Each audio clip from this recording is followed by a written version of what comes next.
കിടക്കയിലല്ല, കിടക്കുന്നത് തറയിൽ.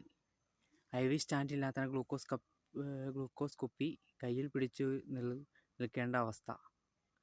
തിരുവനന്തപുരം മെഡിക്കൽ കോളേജിലെ രോഗികൾ ദുരന്തത്തിൽ. ഇത് നാടോടി മന്നൻ എന്ന ദിലീപേട്ടൻ്റെ ചിത്രത്തിൽ പറഞ്ഞു വെച്ചിട്ടുണ്ട്. ആ പാട്ടിൽ തന്നെ അതിനകത്ത് ഒരു ആശുപത്രിയെ കുറിച്ച് വിമർശിച്ചിട്ടുണ്ടാകും. അത് വർഷങ്ങൾ കഴിഞ്ഞിട്ടും ഇപ്പോഴും അത് വിമർശനാത്മകമായിട്ടാണ് അത് സിനിമയിലെ പാട്ട് പറയുന്നത്. എന്നിട്ട് പോലും ഇപ്പോൾ പോലും ഇവർ ഇതിനെതിരെയുള്ള ആ നടപടികളോ ഒന്നും എടുത്തിട്ടില്ല.